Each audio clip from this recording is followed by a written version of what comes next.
Good day, folks. This is Greg Judy at Green Pastures Farm. Today, doing a little video on some of our silvopasture that we're working in edge habitat. We're actually cutting back the cedars, opening up the canopy to get some sunlight down into our draws. This is a draw that would have previously had pigs in it about 3.5 years ago, and you can see they really did expose a lot of bare ground. And so I'm trying to get that healed up. I want grass in there, not bare ground. And once the pigs turned it, it didn't come back very good. There's just no sunlight down in there. And just wanted to give a warning to folks. When you have bare soil and you get it turned like that, you put cattle down in there, there's always a chance of contracting blackleg for your livestock, your cattle. Blackleg is a disease that lives in bare soil, and if animals get exposed to it, it's a very deadly disease. It can kill cows in about 3 to 4 hours. Anyway, I don't like bare soil, and so we're taking this canopy back, and this will all be, we'll have some seed. We're gonna put some seed in here, and this winter we will be unrolling hay on this area right here. But right now, we've been using the chainsaw on the stick and cutting trees, some of the junk trees out. We left a honey locust there, but the cedars that we've left, we've trimmed up high enough that the sun can get to them, to the ground. And then we use the grapples. I can't overemphasize how nice it is to have a set of grapples. I didn't have these I didn't have a tractor for, what was it, 40 years. And, we got by, me and my old neighbor Bowen, we'd spend all day and we'd get a pile like that, and of course, it'd get so built up you'd have to burn it. Well, now we got a tractor, we're not burning our piles, we're stacking it. And this makes really good habitat. The rabbits, all kinds of little critters can get in there and build nests. And just more habitat for wildlife. And you can see it opened this up a lot. And there's the crew right there. Rucker and Venus. The others are over there. Yeah, there's Smokey and Blaze. Where's the Kangle at? He's laying up there waiting for us to come back. Oh, he stayed at the top of the hill. They cut the fence line out over there too. Oh man, they did.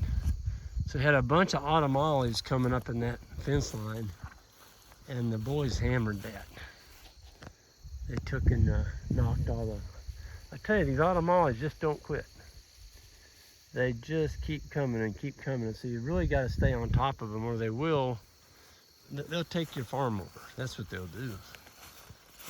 So you just got to, if you're going to keep them around, you just got to coppice them, or if you want to just cut them and paint the stumps, whatever. But they are an invasive, and they don't give up. So we've got them, and we're going to use them for feed where it's appropriate. We'll cut them, let them grow back. But in a fence line like that, you don't really want to be growing autumn olives that suck up all your fence. And then next thing you know, your wire's on the ground because the tree fell on your wire. I'm just going to take you a tour of what we've done here.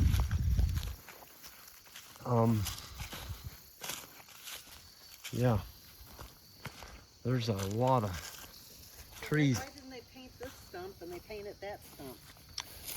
Why didn't they paint that one? Because that's a cedar. You don't need to paint cedar stumps.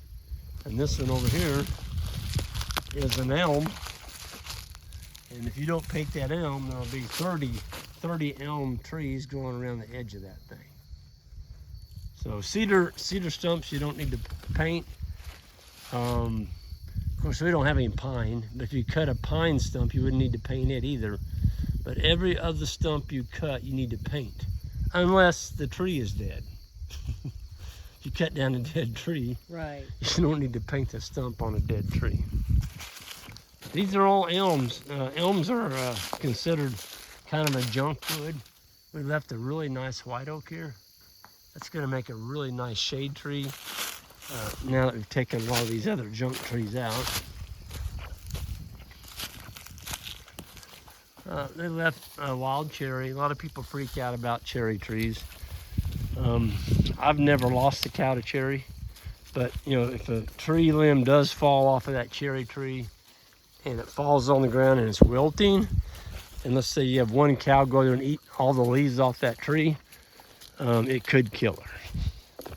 Good chance it will. It's got poison in the leaves when it wilts, not when it's alive, but when it wilts. Oh, this is looking really nice. It made this ridge another 50 feet wider. And we can now see on the bottom. Yep, I'm gonna put a deer stand down here. Now I can see clear to the creek. And they move along that creek, but before you couldn't see it. Now I can see them from 200 yards away now. And they won't even know I'm setting up here.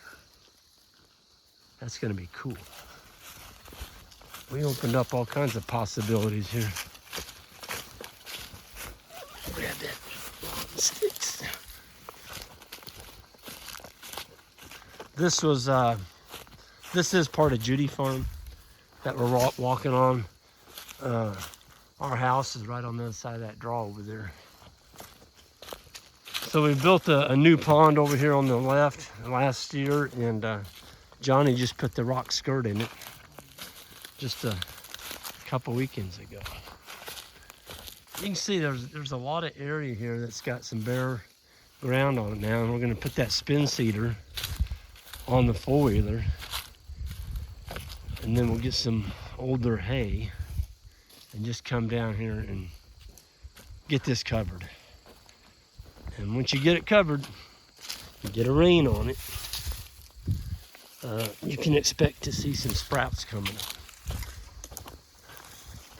We got plenty of sun exposure in here now.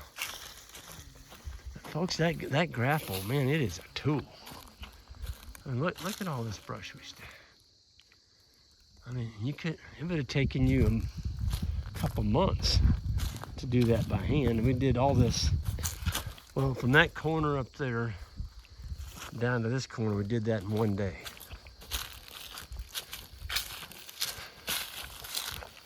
It works pretty good to have two young fellows on a chainsaw and one guy placing the brush where he can get to it, and then the other guy with the tractor and grapples moving it. We ended up with some firewood out of here too. There's one that's dead. That's a black oak. No green leaves on it. And so there's a really nice log to mill. The bottom 20 foot of that you can mill. The rest of it's firewood. There's two more dead ones back there.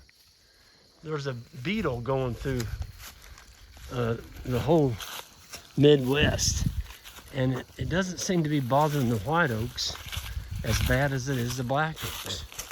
It's just hammering. There's a dead one. There's a dead one. There's a dead one.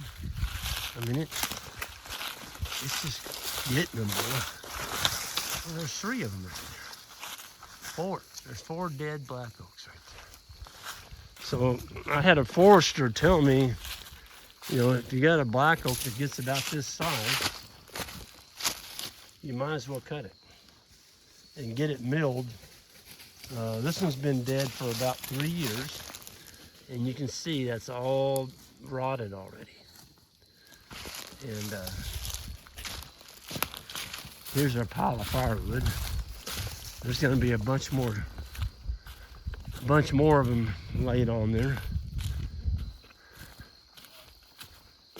Yeah.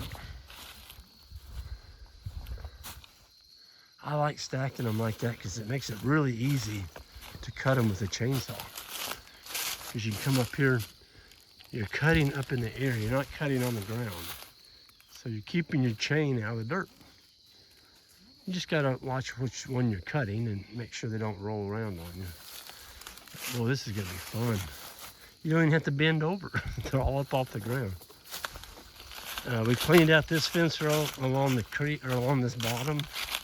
This had gotten so gnarly along here, you couldn't even see the fence.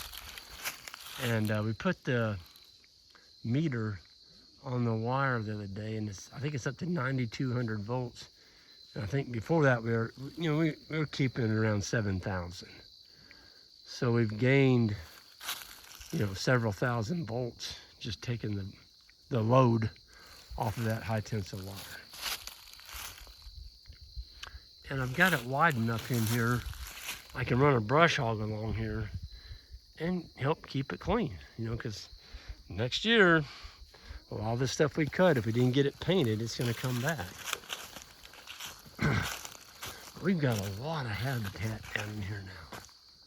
I mean, that's a pretty good place on a cold winter day for a cow to lay down and get out of the wind.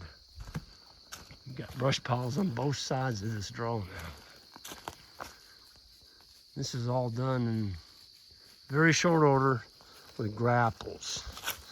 You can literally pick up a 30-foot tree and just stick it in your windrow right there. Your brush pile. And those cedars there, some of those are 40-footers. The whole tree, just picked it up, stuck it in there. But you gotta have, you know, ours is a 75 horse. Don't be trying to pick up a tree that size with a little 30-horse tractor. You're gonna flip your tractor over. Heck, we gained another 20, 30 feet on this side. There's 2 more dead trees over here. Look at that. I'm telling you, that black oak, whatever that bug is, it's hammering them. So I'm just gonna go around and start putting markers on some of the nicer black oaks before they die. Well, right there's one. Need to harvest that log right now, because the beetles are gonna get it. And then you go for saw lumber to firewood. And you can't use these for shiitakes. Those are too late, they're already dead. You can't put mushrooms in a dead tree. It's gotta be a live tree. So it doesn't do any good to cut that up and put spawn in it. You're never gonna grow a single mushroom. It's gotta be a live tree like that one. So anyway, I'm gonna go and shut this thing down. It's starting to get dark, and I'm gonna spend the rest of the evening enjoying the evening with my wife on a leisurely country evening walk. And we're getting toward the end of September, and we're needing some rain. Hope we get some. We got a 1/2 inch. I think it was 3 days ago, and it really helped, but we're not gonna turn down the rain if we get one. Everyone have a good one, and hit that subscribe button on the way out, and we'll see you next time.